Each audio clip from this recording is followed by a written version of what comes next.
Welcome back, everybody. The History Guy here, and it's time to continue on with this Confederate No Infantry Campaign Challenge on Ultimate General Civil War. If you didn't see the first several videos, there's a link in the description below that'll take you back to episode 1.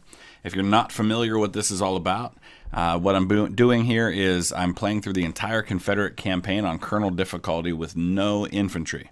So I'm using skirmishers, mounted units, and artillery, and that's it. And of course I am using a mod, which I've talked about in some of the other videos. You can see a link for that as well in the description. And you'll see some of the effects of that as we go along. But we'll talk a little bit about the historic Battle of Cross Keys once I get my forces into position and we're ready to go. Okay, so let's go ahead and get in position. And of course, one of the big things with using skirmishers rather than mainline infantry units is that they take up a much wider area. 1,000 men of skirmishers are wider than a 2,000 man infantry brigade would be. So that does create some unique challenges as far as how you set up your units. And of course, the other challenge here, besides being heavily outnumbered, is that I'm in this situation where I'm basically fighting two separate battles because my force is divided by the water right here and the open ground. Which means if he hits one side or the other in force, especially since he already outnumbers me, it kind of makes things a bit more of a challenge for me as far as defending. And I think I'm actually going to put the 95th Rifles in the cover and get this other unit out here in the open. 95th Rifles are my best equipped unit right now. I spent some reputation points to buy these Whitworth rifles. I got 750 of them with those reputation points, and they're over, I think they're like $130 some a piece, so they're really expensive. So I definitely don't want to be losing any more of those men than I need to. Alright, we're going to send the melee cav and the sharpshooters down here to defend this bridge and hopefully maybe even get across down there. So the tricky part here is that I'm not quite in range of the water, so he's probably going to be able to cross that water unopposed for the most part. Although my artillery will definitely be able to hit him. But on this side, different story. He'll definitely be in a situation where he'll be crossing that water under fire. Now, I don't know, like I said, where he's going to hit me, but we should be able to see him coming because it looks like my view goes to about back here. So for the most part, I should have a decent idea of where he's going to come from. At least my sharpshooters will be able to hit him when he's crossing. All right, let's go ahead and speed things along until the enemy arrives. They haven't even arrived on the battlefield yet. Okay, there he is. So Cross Keys. Let's talk a little bit about this. This, along with Port Republic, which was fought the following day, these were kind of the two capstones to Stonewall Jackson's Valley campaign. And the most important thing that winning these back-to-back battles did for Jackson was it freed his force up to go join the Confederate forces defending the city of Richmond during the 7 Days battle. Of course, the 7 Days is where Robert E. Lee took over command of the Confederate Army after Joseph Johnston was wounded. Jackson didn't actually fare all that well in the 7 Days fight, certainly not as well as he had done in the Valley campaign. So you can see right now I'm outnumbered 2-1. So that's definitely going to be a big obstacle to climb, but as long as I'm inflicting 3 or 4-1 casualties, which I expect to do, I should be okay. It's just going to be, you can see right here, he's thinking about loading up on me on that side, and that's probably going to become an issue.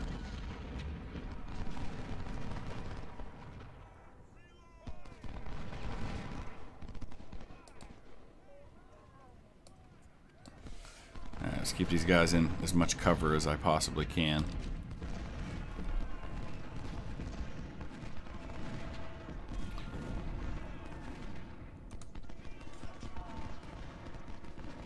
Okay, nothing really coming at me down here so far. That might become an issue because he's so loaded up on this side.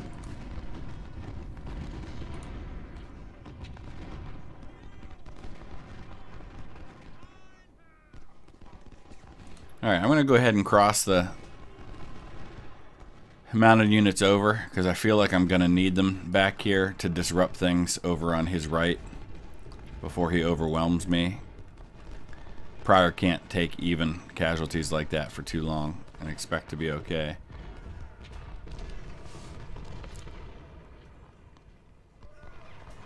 First things first, we go nail his artillery. These guys are really going to have it cut out for him up there. Have their work cut out for him. Looks like the artillery's all by their lonesome. I'll probably take a shot from the first unit. But these are such small artillery units that a 1,000-man mounted melee cav unit's going to make quick work of both of them. I just got to hang on for dear life up here. Alright, I think we're probably going to have to send help over there on my left. Let's go ahead and send Drayton up there.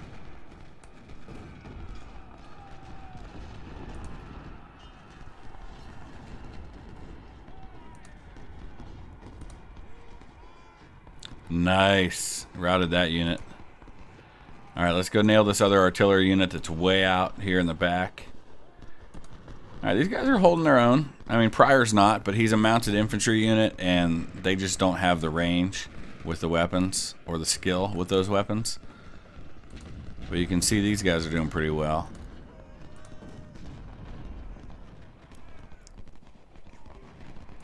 Alright, let's nail this other unit of artillery, and then we'll go up here and start disrupting his main line.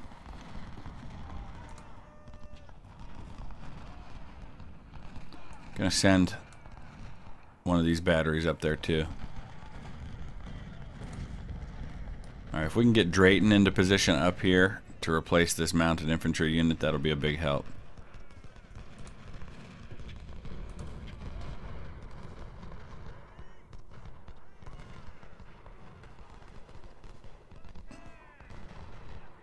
Alright, finish these guys off. So numerically in this battle, similar issue to what Stonewall Jackson faced. He was outnumbered about 2-to-1 in this fight, but still managed to win. About 5,800 men. They were Jackson's units, but they were under the direct command of Richard Ewell at this battle. About 5,800 men, 11,500 Union troops under John C. Fremont. Fremont, and I've mentioned this on some of my other videos, was actually a politician before the war. He was the very first Republican nominee for president back in 1856. Alright, here he comes. We gotta get the melee cav up here. Now I've got to be careful here because let's go grab these supplies. Because running into one of these units here could cause the other ones to turn around, and I could take a bunch of volleys really quickly there. Let's send these sharpshooters up here and start getting into the flanks of these units here. Move these guns up too. Seems like he's largely abandoned going after this objective. Speaking of objectives, it's simple for me. Lose less than 40% of your army and hold both of the objectives. Thankfully for me, he's only sending one unit forward at a time. Makes my job a little easier.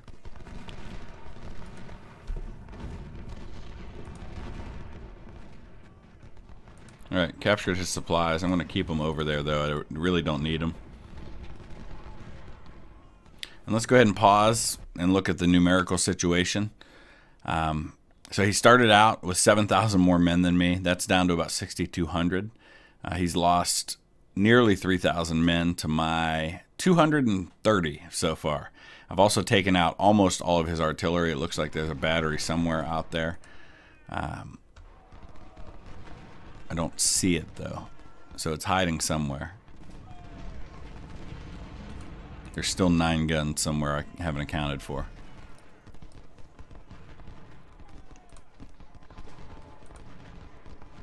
Alright, love what the 95th Rifles are doing right now. 201 kills, 9 deaths. Can't wait to get some 24 pounders. There's only, I think, 4 of them so far that I've bought, and there were no others available. Alright, so we've gotten the attention of his infantry now, and that's kind of the goal here. And if one of these units, like this guy here, ends up breaking back far enough, then I can probably go up and get him. Yep, there's General Fremont there. I might go down here and try to sneak over and get his supplies.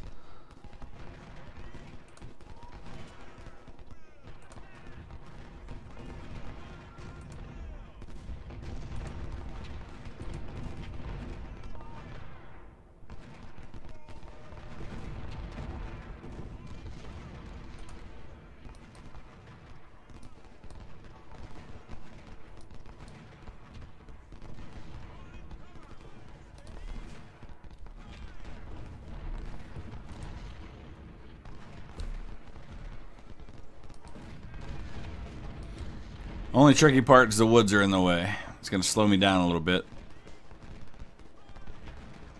But we'll still get them.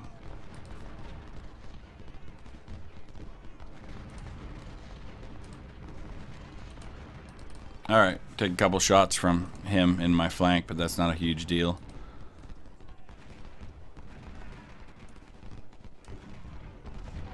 I think we're going to save the melee cav for when some of his units start to get smaller. I do need to keep an eye on ammo, and ammo's going to become a real issue for him because he doesn't have the supplies anymore. There's his battery.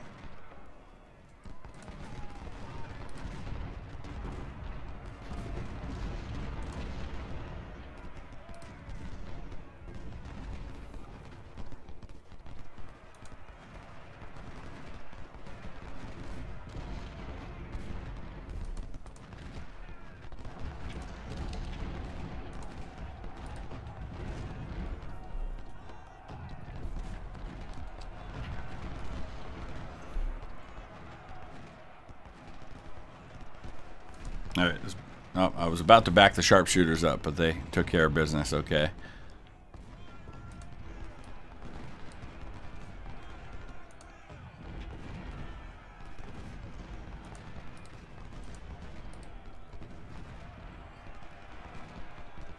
Was that my ammo warning? Yeah, it was. Okay.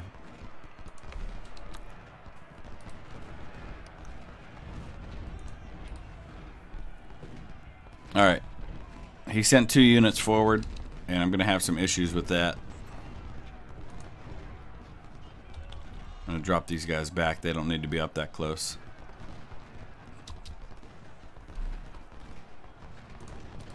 Now I'm going to take some volleys here, but I need to get up and try to protect these units on my left.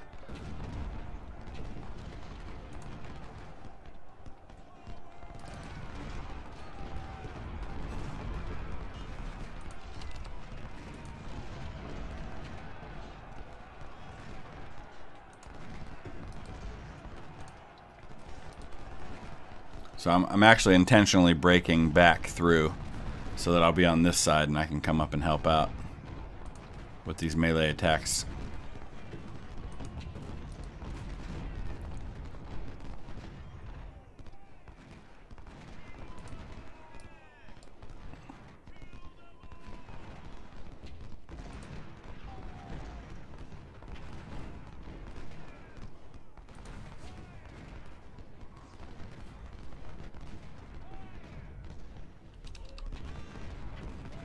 Alright, let's pause for a second. I just want to look over everything. So now I'm up to 700 losses because of his melee attack up on my left side. But still, he started out with over 17,000. Or no, it was 14,000, I guess, before he got his reinforcement. So we've taken out about 5,000 of his men. He's down to 9 guns. I haven't lost a gun yet. So still about 7 8-to-1 casualties, which is exactly where I want to be when I'm outnumbered like that. Historically, in this battle, the casualties were pretty low. It was about 700 on the Union side, killed, wounded, and missing, and only about 287, almost 300 on the Confederate side. They only lost 42 killed in this battle, so pretty small on the Confederate side. Pretty small on both sides, really, about 1,000 casualties total. Certainly, our version of the battle is much worse, as is the case with a lot of these smaller battles.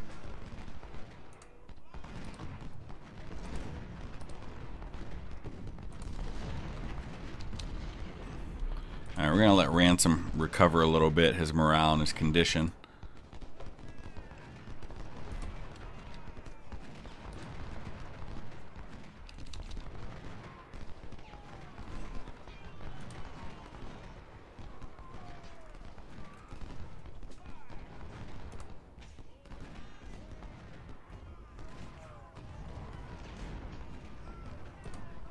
Another great day for these sharpshooters. 700 kills, 1 death. 95th Rifles, 476 and 16. Gotta love that.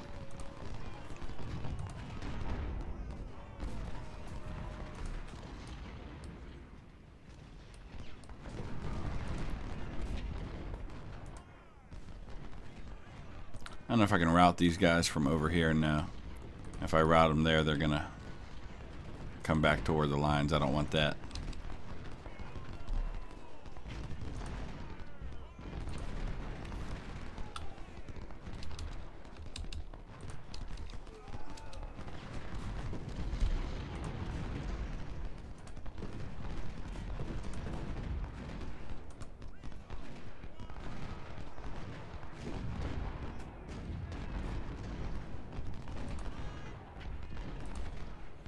Alright, woods are not the best position for mounted units to be operating, but I just want to break this guy so I can reestablish my line at the edge of the woods and get him out of there, because he's firing on me from the better position right now.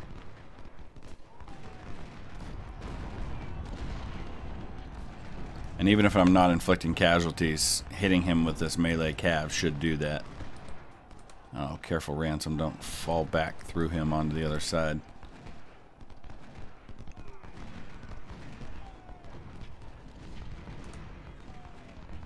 Alright, we gotta watch sharpshooters and this artillery. They're getting low on ammo.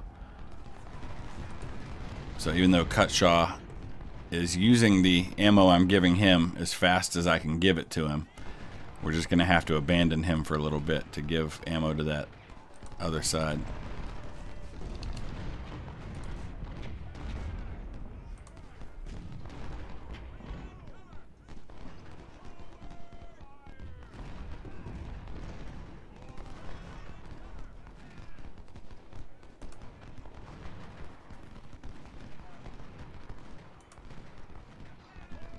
Alright, I want to get Reed out here where he can fire on these guys. They're just a little out of his range. There we go. Now they're going to come in at me.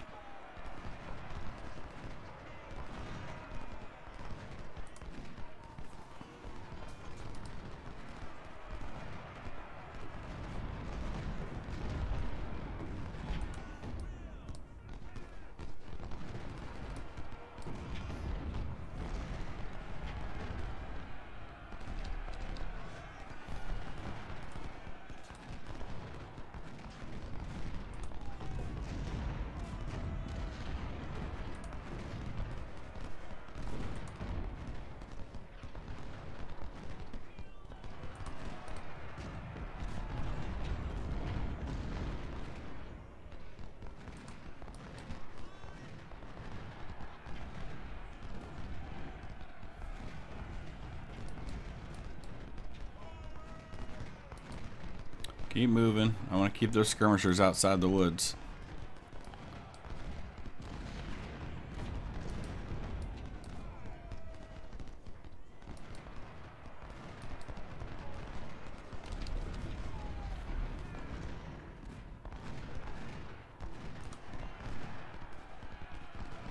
Oh, he hit the 95th Rifle, so they're going to lose a few more men, but They've got 2 batteries right behind them, and they just lit Milroy up. Alright, he's coming at me with everything he's got now. Let's slow things down.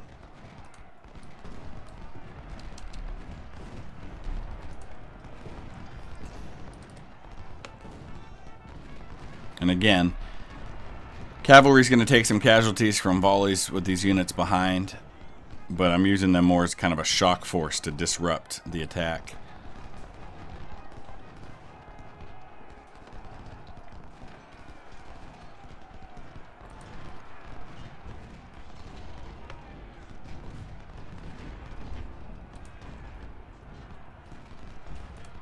Alright, percentage-wise, I've lost about 11%, so we're good there. We just can't lose more than 40% of the army.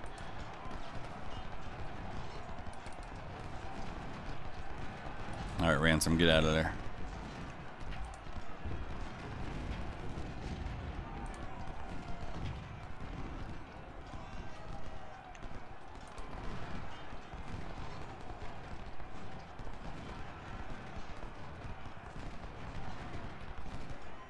Taking out half his army now. We're very well, he's still got about 2,000 more men than me.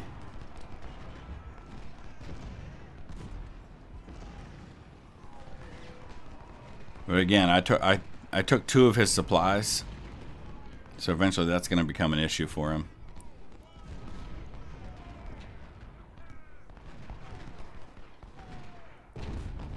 Speaking of, I've got to send what I've got left back up here. You can see the ammo warnings flashing all over for him now. He's going to try to get around me.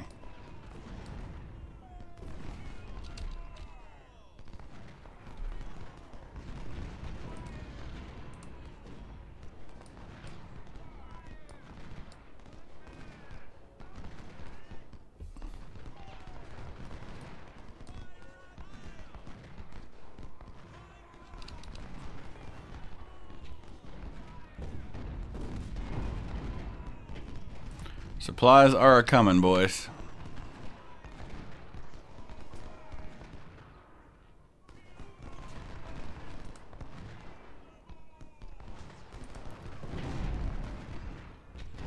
I'm back up so I can see the whole battlefield.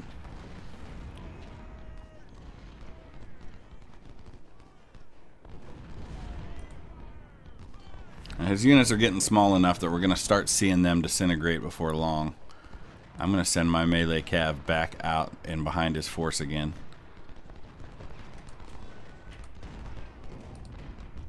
I'm also going to send my general up here, because I think these guys are in good shape, even though they're taking on most of the army. 1,000 kills for the 95th Rifles, 34 deaths. Most of those probably suffered when he got his melee attack across. Sharpshooters, 1,600 kills and 1 death. Definitely want to get some more units of those when I can.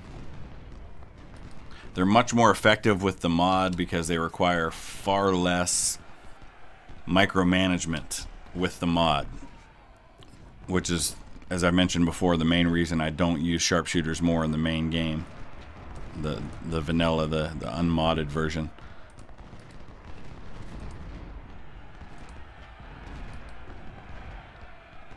Oh, here he comes again. I think Gordon is going to disappear in this fight.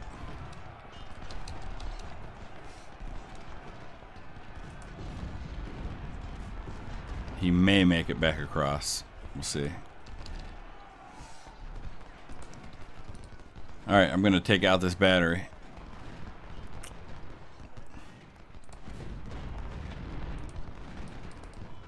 See, the problem when you've got the weapons that I have right now, these carbines, is they reload faster, and the supplies can't keep up. They're reloading and shooting faster, about as fast as I can resupply them.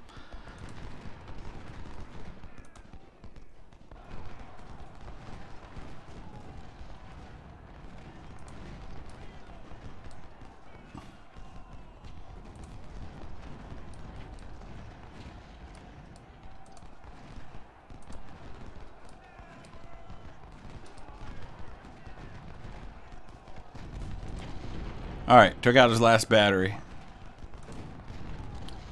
I'm going to bring these guys up here, let them recover a little bit, and then slam into these 2 units in the rear, even though they're in the woods. So it won't be that effective. I'm still going to disrupt them while they're being fired at from the front.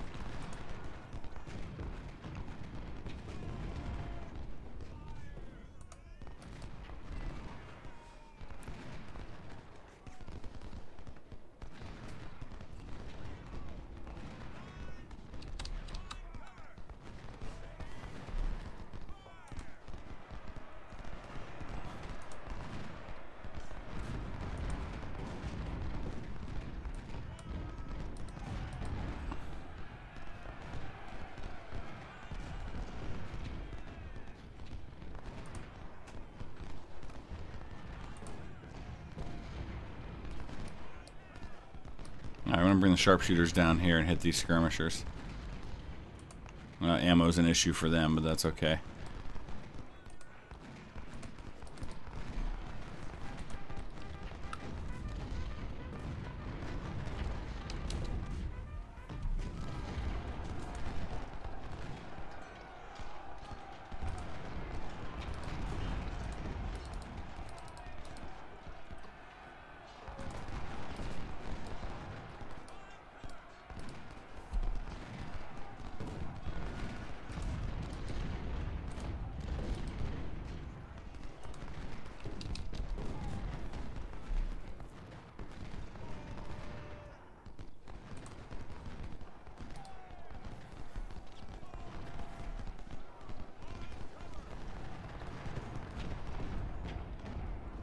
Alright. He's only got 5,300 men left.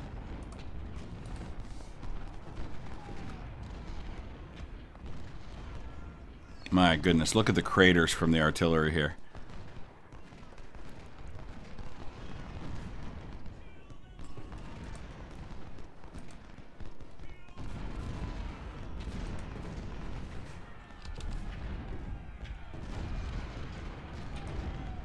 Donnelly just charged into me. I don't think that's going to work out so well for him.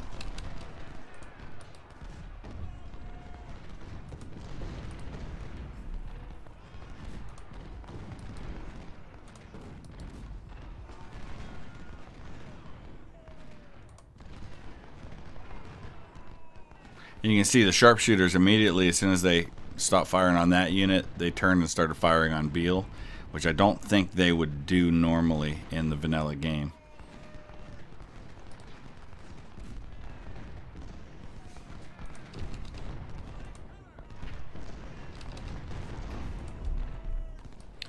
There we go. This is really what I want to be able to do with the melee cav, is catch units that route in the open by themselves like this.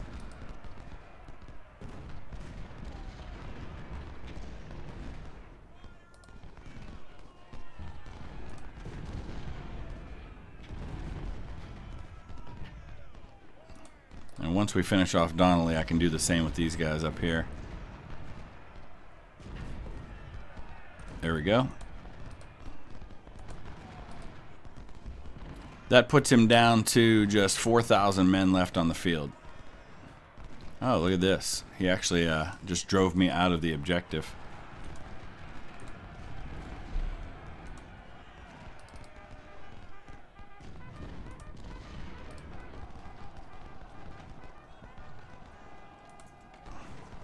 Alright. Change of plans. We're going to send Ransom down.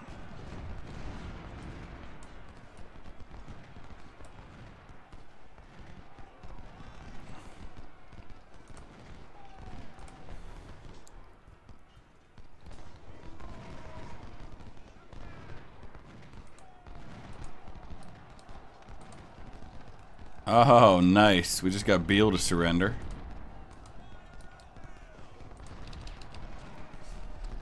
He pushed and pushed and pushed a little too far.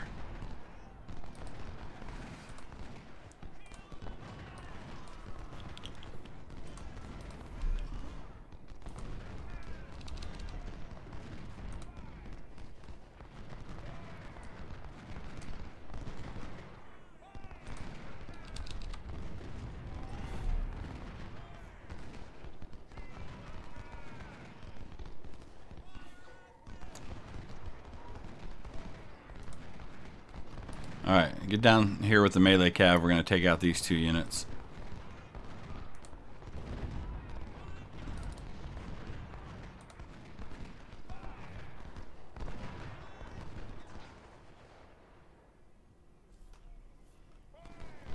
Oh, that guy just dissolved.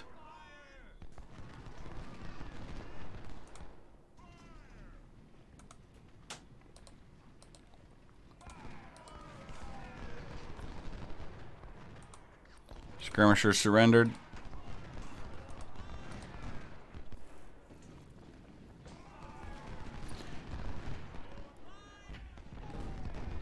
"2,000 men remain on the Union side."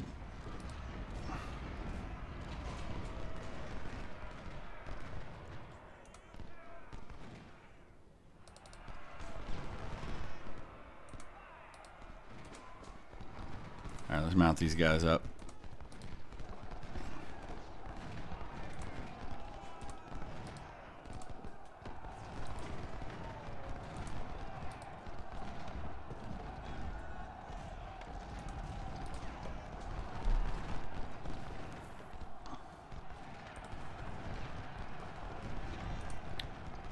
There's another surrender.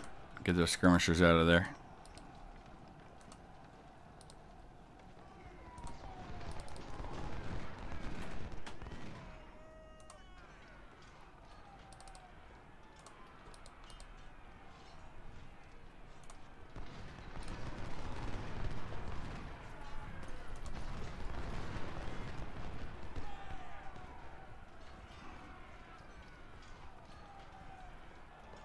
Alright, let's see if we can finish them off before this timer ticks down.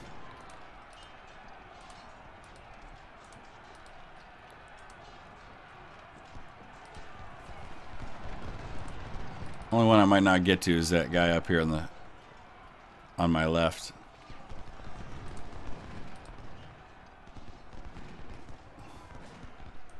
There's Donnelly.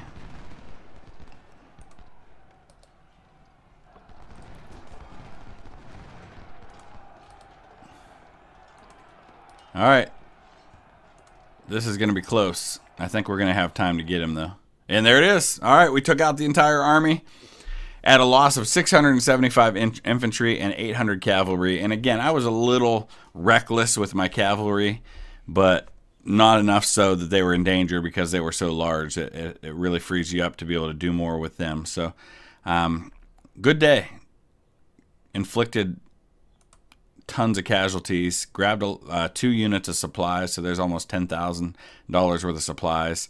Captured 1,600 percussion muskets, 875 of these 1841s. Lots of guns. Once I start bringing up my economy score, I'll be able to sell those for a nice amount, and I'll be in good shape. Let's take a look at the performance. First, sharpshooters, almost 2,000 kills, 4 losses. O'Hare's Ohio Outlaws, 1,300 kills, 1 loss. Even Ransom, with the 344 losses, still inflicted a ton. But more importantly, his job was just demoralizing the enemy. So, great day for all concerned. So let's take a look at the situation after this. We go into one more minor battle, and then we have our next major battle. So this point's definitely going into economy.